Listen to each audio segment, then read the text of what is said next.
Hello, my name is George Washington. And I am Martha Washington. George and I are here to tell you the marvelous story of how our country began. It's a story filled with excitement and drama. The dreams of gold, the clash of nations. And best of all, we get to play the starring roles. Oh, George, I never get tired of this. The bright lights, the photographers, it just makes me want to salute something.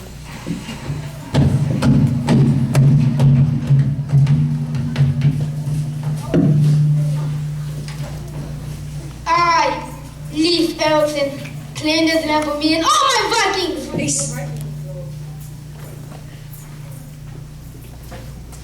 Excuse me, but we're starting a show here. I know. I visited America nearly 1,000 years ago. I want some credit for being part of the 13 colonies. I was here first. No, you weren't. I wasn't? Not at all. Native Americans were here hundreds of years before you arrived. Isn't that right, George? Sorry. Come on, man. Back to Minnesota. In fact, let's take a visit to the eastern seaboard of the 16th century and see what's going on with the local tribes. Here comes some Iroquois, and George, they don't look happy.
A closer look at some of those European explorers. I see a Seminole coming our way. Isn't it exciting? Programs, feature programs here. Charts of hidden treasure. Guides serving lanes right here. Directions to cities built of gold. Maps to the house of the stars. Programs, feature programs.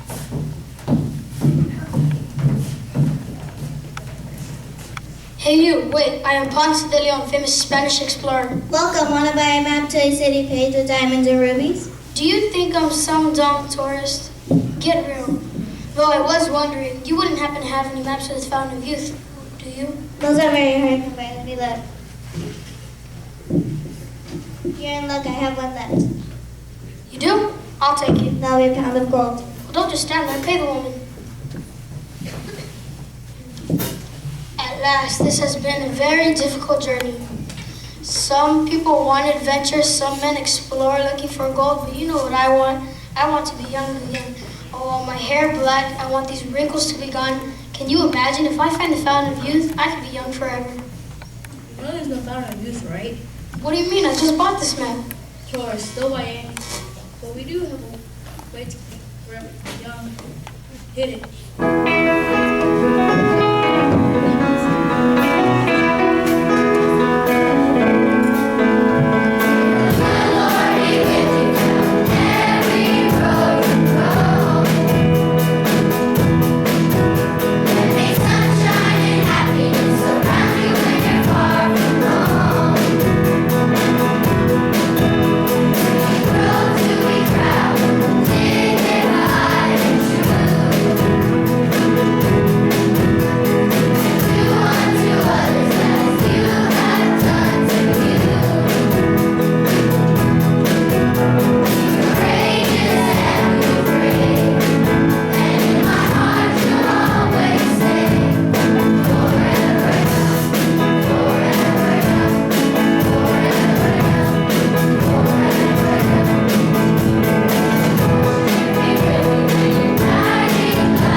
Oh yes, the 1600s brought the British to America. You know what that means. Jamestown, John Smith, Pocahontas. You know the story. You've seen the movie. You've walked the Proud Times. Life was tough on the first pioneers as they pushed out on the frontiers. Let's get them close and personal with some young pioneer boys and girls. Welcome, pioneer boys and girls. Tell me, what's your life like? It was really hot. It was hot. I got spit. Well, I only have one thing to say. Hit it.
Welcome to Name That Colony, the quiz show that tests your knowledge of colonial trivia. Time for our theme song!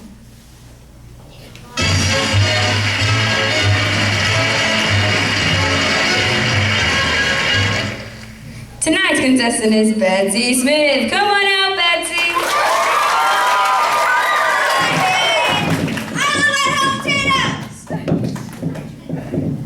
Ready, Betsy? Here we go. The 13th colony established in 1732. Which one was it? Idaho. No, I'm sorry. Idaho was not one of the 13 colonies. The 13th colony established in 1732 is Georgia. I really like potatoes. I'm sure you do, but you only have 2 questions left, so try to concentrate. The first colony to decree religious toleration was No, Betsy. Idaho was not one of the original colonies. Are you sure you understand the premise of our game? Name that colony? Get it? Think of someplace near the East Coast. You can't go wrong with a good Idaho potato. You can mash them and you can bake them. You can smear them with a little chocolate and whipped cream. Thank you, Betsy. The correct answer to our question, the first colony to decree religious toleration was Maryland. Okay, time for our last question. I'd really like to see you get this one right. Okay. Okay, here we go. Ready, Betsy? Are you sure you're ready? Are you ready? Are you ready?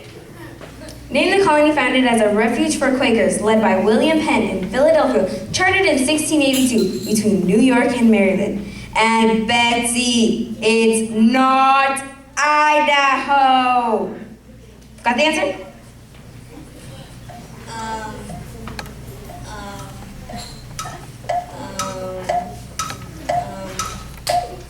Come on, Betsy, you can do this. You have a potato in your hand. With a potato in your hand, you can win. Okay, just think. Think. Magical potatoes. Magical potatoes. Oh. Idaho! No! I really love those potatoes. Forget it. Start the music. Did I win? Oh, yeah, magical potato power!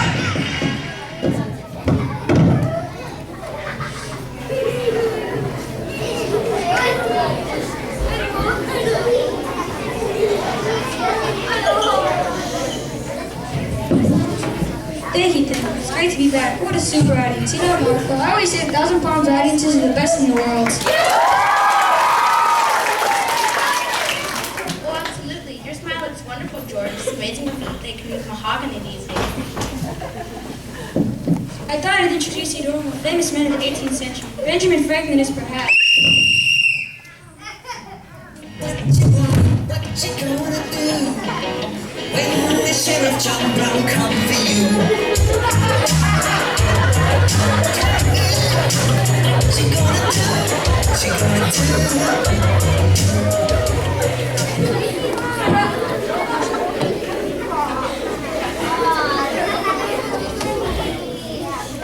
Hold it right there, Mr. Washington. Who are you? We're the history police.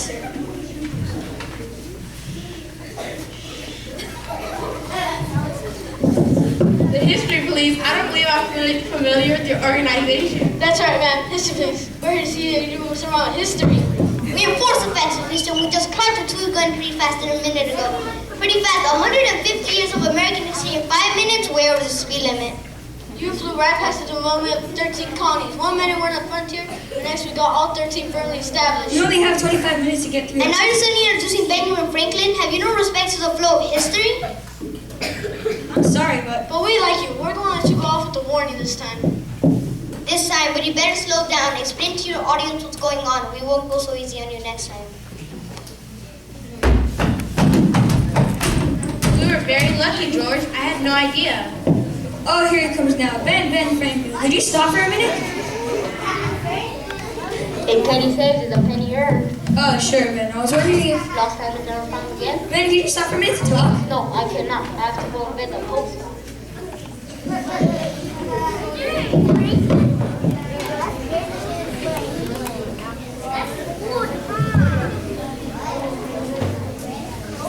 What's up, homies? What's up?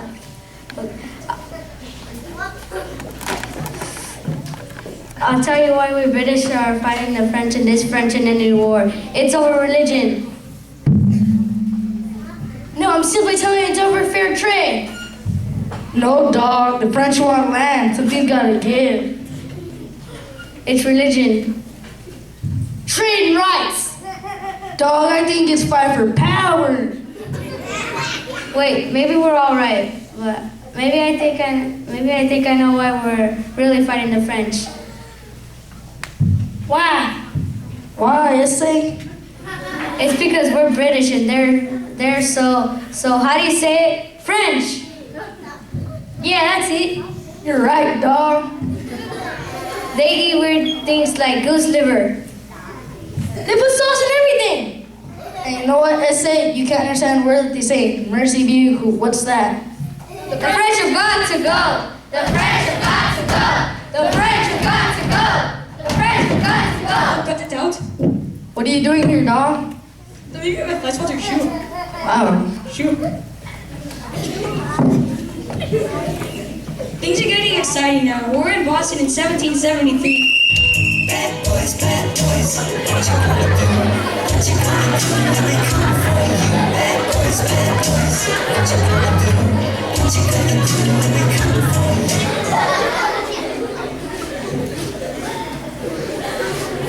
Hold it right there. The history police again? You're a troublemaker, aren't you, Mr. Washington? Heard about following the French and Indian War, were we? Well, history's not about fun, Mr. Washington. No, sirree. No, sirree, where's the facts, the dates, the family tree? You got to explain things. Tell the audience that after the French were defeated in the war, the British and the colonies were left to struggle over control over the land. Control the land, Mr. Washington. We're not going to warn you again. Yes, well, things are getting exciting.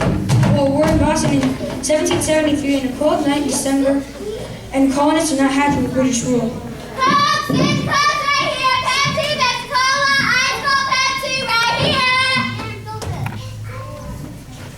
Wait a minute, I'll take one of those. Say, aren't you Sammy Adams? Yes, I am, and this is my cousin, John Adams, and his wife, Abigail. She's one little John Quincy Adams. Look at him. Someone's gonna get a spanking tonight. So, you're the Adams family? Yes, we are. And where's Uncle Fester? Excuse me? And since when did such upper-crust colonists like yourselves start drinking soda and stop drinking tea? Since the Parliament back in England put a tax on all imported tea, we're gonna show the British that they can't get away with it. Shh, I have to say this before the history police get me. In the Boston Tea Party, the Sons of Liberty sank 300 chests of tea into the Boston Harbor because they did not want to pay unfair tax. No taxation without representation. No taxation without representation.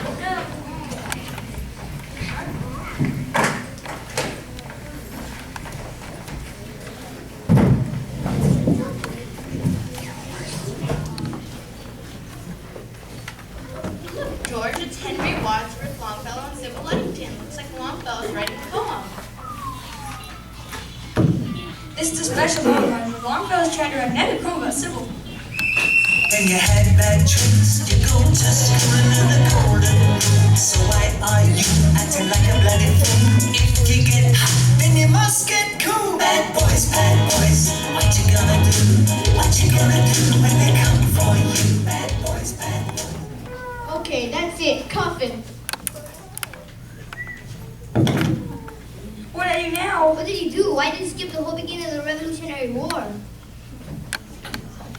Here we are in the middle of Columbus fight for freedom for British rule. You can't just start in the middle.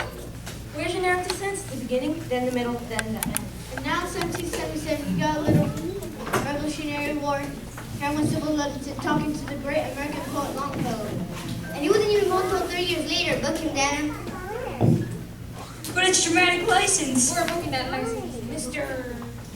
But Longfellow's right there talking to Sybil Ludington.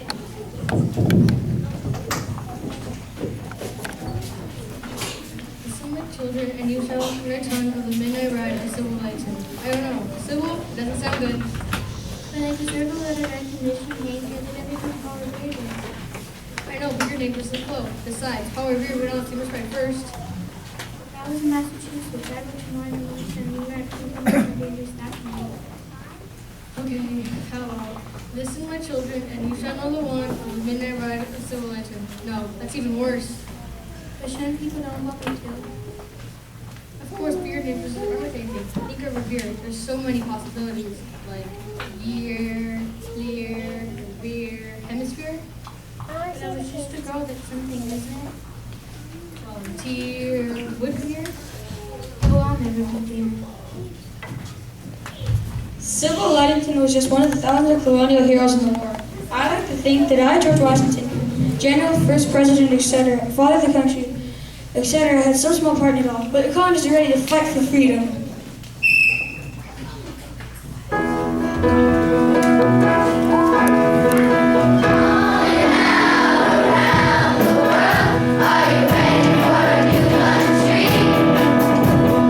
Summer's here and the sun is bright.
What you gonna do when they come for you? They choke it on that one, they choke it on this one. They choke it on your mother and they choke it on your father. They choke it on your brother and they choke it on your sister.